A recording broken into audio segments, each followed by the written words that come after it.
પરણેલા કે કુંવારા બધા જ ફાંફે ચડેલા છે.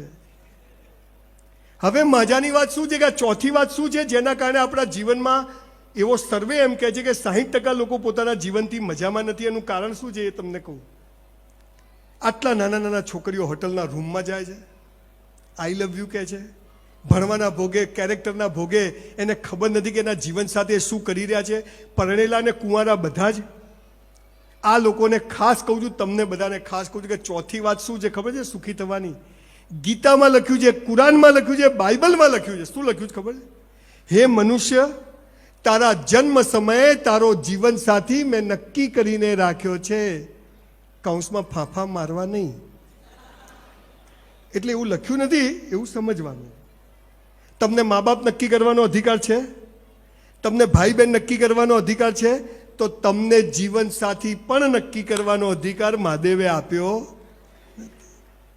જે મળે પૈણી લેવું, પહેલા ધ્યાન રાખવું, થઈ ગયા પછી કોઈ ધ્યાન રાખવું નહીં. આ છૂટાછેડા, ડિવોર્સ, તલાક એ ભારતીય સનાતન સંસ્કૃતિના શબ્દો નથી. તમને ખબર છે 10,000 વર્ષના ભારતના એક પણ ધર્મગ્રંથમાં છૂટાછેડા શબ્દ નથી. મા બાપ ના બદલાય, ભાઈ બહેન ના બદલાય, જીવનસાથી ના બદલાય. અને જો બદલ્યું તો બીજા જન્મમાં એ જ મળશે. પેલી બબાલો તો પતાવી પડે ને ભટ્ટ સાહેબ.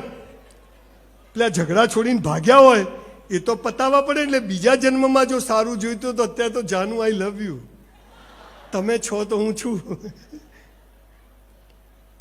બહુ મોટો વિષય છે. એવો સર્વે કહે છે કે 60% લોકો અત્યારે પોતાની પ્રેઝન્ટ લાઈફથી હેપી નથી, અને એટલે 80% લોકો ભિખારી જેવું જીવે છે. તું જેવી હતી, જેવી છે, જેવી હોઈશ, તું જેવો હતો, જેવો છે, જેવો હોઈશ, આપણે સાથે છીએ. અને લગ્ન કહેવાય, બાકી બધો વેપાર કહેવાય. સાથે છીએ. હું હોટલમાં 400 રૂપિયામાં વેઇટરની નોકરી કરતો હતો ત્યારે જે છોકરી મારી પત્ની થઈને આવી અને પછી મારી પાસે પૈસા થઈ જાય, મર્સિડીઝ થઈ જાય, એટલે હું એમ કહું કે આ ગમતી નથી. આ સમાજનો સૌથી મોટો પ્રશ્ન. બહેનોને બી કહું છું, ચોરીમાં બેસતા પહેલા 10 વાર વિચારી લેવું. બેહી ગયા, હવે અહીંથી જ આપણી લાશ ઉઠશે. હે ને? આ સંસ્કાર આવે ને એ ઘરમાં લક્ષ્મી આવે. અને આવું નથી કરતા ત્યાંથી જતી રહે.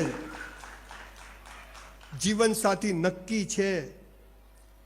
અમદાવાદમાં એક લો ગાર્ડન છે, ખબર છે બધાને?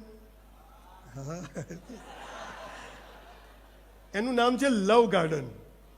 સાંજે 7 વાગે ને અંધારું થાય એટલે છોકરા છોકરીઓ ત્યાં પ્રેમ કરવા આવે. હું જોવા જઉં. આપણે કરેલો નહીં, મેં તો હલા કરે છે શું? અહીંથી ભાવનગર, સિહોરથી મા બાપે મોકલ્યા હોય કે હોસ્ટેલમાં રહેશે, પીજીમાં રહેશે, સારું ભણશે, અને આ મા બેટા ત્યાં જઈને પ્રેમ કરે. આપણને તકલીફ શું છે? લૈલા મજનુ, સીધી ફરિયાદ અને રોમિયો જુલિયટના પ્રેમની ખબર છે, પણ મીરાના, રાધાને અને રૂકમણીના પ્રેમની જ ખબર નથી. એમાં સાલો દાટ મળે. આ તકલીફ આ છે. પ્રેમ એટલે શું? છોકરો છોકરી 7 વાગે અંધારું એટલે આવે, એક્ટિવા ઉભા રાખીને સીધા ઝાડ પાછળ જાય. હું આમ કરીને જોઉં. પછી છોકરો છોકરી એકબીજાનો હાથ પકડે. હો, પછી છોકરી છોકરાને શું કે, જો બકા. આ બકા કે ને એનાથી ચેતવું. હો, આ બકાઈ જ જાય. ભાઈ નામ લઈને બોલાય. હે, પછી છોકરી છોકરાને, જો બકા, તારે મને પ્રેમ કરવાનો, હું તને કરું. તારે કોઈને નહીં કરવાનો, હું કોઈને નહીં કરું. આ કેવી વાતથી બે વેપારી ભેગા થાય? તારે મને માલ વેચવાનો, હું તને વેચું. તારે કોઈ નહીં વેચવાનો, હું કોઈ નહીં વેચું. એટલે બે ભિખારી થશો. હે, પ્રેમ એટલે પાંખો છે. પ્રેમ એટલે સ્વતંત્રતા છે. આજે 100 લોકો આઈ લવ યુ લખીને મોકલતા છે. મારી વાઈફે મારો ફોન કોઈ દિવસ 20 વર્ષમાં હાથમાં પકડ્યો નથી.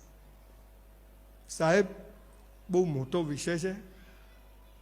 આપણે જીવનમાં થાકી જઈએ ને, માત્ર ઘરથી થાકી જઈએ છીએ. પણ આ સમજ આવી જાય કે જીવન સાથી નક્કી છે. એકવાર જે મળ્યું, હવે પડ્યું પાનું પૂરું કરવાનું છે. અને એમ કરતાં કરતાં એડજસ્ટમેન્ટ થાય. તમે મા બાપ કોઈ દિવસ બદલો છો? ગમે તેવા હોય, ભાઈ બહેન ગમે તેવું બદલો છો, જીવન સાથી કેવી રીતે બદલી શકે? આ તો કંઈ છૂટું કરો, જાણે પેટી બદલાઈ. 5 લાખમાં છૂટું. આ પાપ છે, પાપ. અને આપણે આપણું કલ્ચર બગાડી. તમે અમેરિકા જાઓ ને કોઈના ઘરે તો શું કે ધોળ્યું ખબર? This is my second wife third husband daughter. શું કે મારી બીજી પત્નીનો ત્રીજા હસબન્ડની દીકરી. આવી તો ઓળખાણા ને. આપણે તો આપણા છે, બીજું વચ્ચે હોય જ નહીં કશું. વર્ણશંકર ઓલાદો પેદા થઈ ગઈ દુનિયાભરમાં.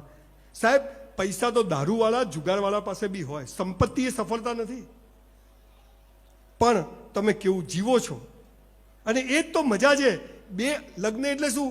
બે માણસો એકબીજા સાથે આખી જિંદગી ઝઘડે, સુધરે નહીં, અને તોય ભેગા રહે. આને લગ્ન કહેવાય. સુધરે નહીં, એકબીજાને ગાળો જ બોલે. મારા ફૂટી ગયા તમારા ઘેર આવી, અને તોય કે પણ તમારા ભાઈ જેવો માણસ નહીં હો. ઘણી વાર આપણને એમ થાય કે ભૈરાને ગળું દબાઈ દઉં એમ. પછી ઘણી વાર ચાલો આ હોય ને આપણને નિભાવે, બાકી આપણને કોઈ હંગરે. જીવન સાથી નક્કી છે. 1 મિનિટ બગાડશો નહીં. છોકરા છોકરીઓને કહું છું, કેરિયર બનાવો. બોડી, આ દેશમાં નિયમો તો 25 વર્ષ સુધી બ્રહ્મચર્યનું પાલન કરવાનું. બોડી બનાવવાની, 6 પેક બનાવવાના, વ્યસનો નહીં કરવાના, ગુરુકુળમાં જઈને શિક્ષણ મેળવવાનું, આજીવિકા ઊભી કરવાની, 25 વર્ષ પછી લગ્ન કરવાના, આઈ લવ યુ કહેવાનું, 50 સુધી બચ્ચાઓ પેદા કરવાના, એમને ધંધે લગાડવા, 50 વર્ષ થાય એટલે સમાજની સેવા કરવાની, અને 75 થાય એટલે હિમાલયમાં જઈ અને પોતાની જાતની સેવા કરવાની. આ સમાજ હતો. અત્યારે આવડા આવડા છોકરા, આઈ લવ યુ. તમે આવો ને ઘેર, તમને ખબર નથી, દીકરા દીકરીઓ 15 વર્ષની છોકરીઓ હોટલના રૂમમાં જાય છે. 5000 છોકરીઓને ઘરે મોકલી હશે કદાચ. બહુ નમ્રતાથી કહું છું, તમને કહું છું સાહેબ, બાળકોને પૈસા નહીં આપો તો ચાલશે, પણ એને આ સમજ આપજો. લગ્ન કરવાના છે, બચ્ચાઓ પેદા, એનો સમય છે, અત્યારે આ કરો. અને જો છોકરા છોકરી આપણા કહેવામાં ના હોય ને, તો જાહેરમાં કહું છું કે પેપરમાં છપાઈ દેવાનું કે આ મારી છોકરી નથી ને આ મારો છોકરો નથી, મારે એનાથી કોઈ લેવા દેવા નથી. આ બી કરવું પડશે. પેદા કરે એટલે કે ઠેકો લીધો છે આપણે. મારી દીકરી હોય ને ગમે તેવા કામ કરે, કાઢી મૂકવાની ઘરમાંથી. એમાં ઇજ્જત નથી જતી, પણ જે કામ કરશે આખા ખાનદાનનું નામ બગાડશે. આપણે તો સંસ્કાર આપ્યા, એને લીધા નહીં, એમાં આપણો શું વાંક? છોકરા હોય પાનના ગલ્લે ઊભા રહેતા હોય, બાપાનું ના. અને અહીં બેઠેલા ખાસ ભૂદેવોને તો ખાસ કહું છું, તમારા જીવતા તમારા બાળકોને 1 રૂપિયો આપતા નહીં. જો મરદની ઓલાદ પેદા કરવી હોય તો આપતા નહીં. મરી જાય પછી એનું જ છે બધું. ભાઈ મહેનત કર, અમે 5 વીઘામાંથી આ બધું કર્યું છે, તુંય કર. પૂરું ના થાય તો આવજે, 2 ટાઈમ ખવડાવી દઈશ. નરેન્દ્રભાઈએ ના ખવડાવે તો.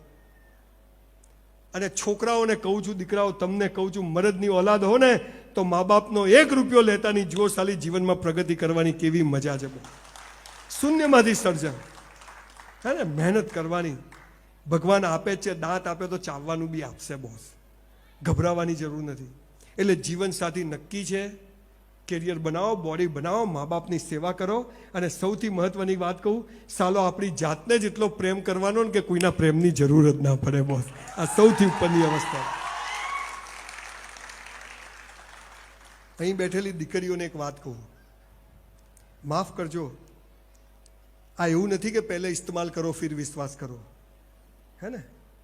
બહુ પવિત્ર વસ્તુ છે આ શરીર, હે ને. અગ્નિ સાક્ષી કોઈને સોંપવાનું છે, બંને માટે, છોકરાઓ માટે બી કહું છું.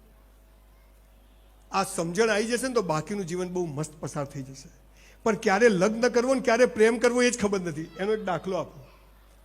સિહોરમાં તમને છોકરાઓ કહું, ક્યારે પ્રેમ કરવાનો ને ક્યારે લગ્ન કરવાના.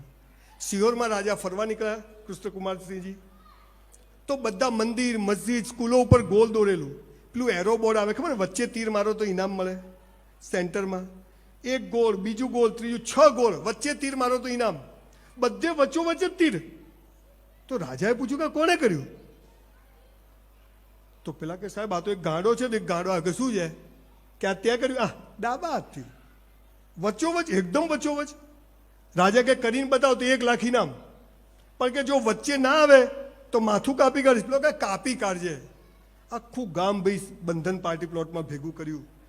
અહીંયા મૂક્યું બોર્ડ, એક બાજુ તલવાર, એક બાજુ 1 લાખ રૂપિયા. બધા આમ જોવે. પેલા ગાંડાએ શું કર્યું ખબર છે? પહેલા માર્યું તીર, પછી દોર્યું ગોળ. અલા તો વચ્ચે જ આવે ને. પહેલા લગ્ન કરી લેવાના, પછી પ્રેમ કરવાનો. આ પહેલા પ્રેમ કરીને લગ્ન કરવા જાઓ, ઠેકાણું નહીં પડે. સમજ પડી ગઈ? અકલમંદ કો ઇશારા કાફી હે.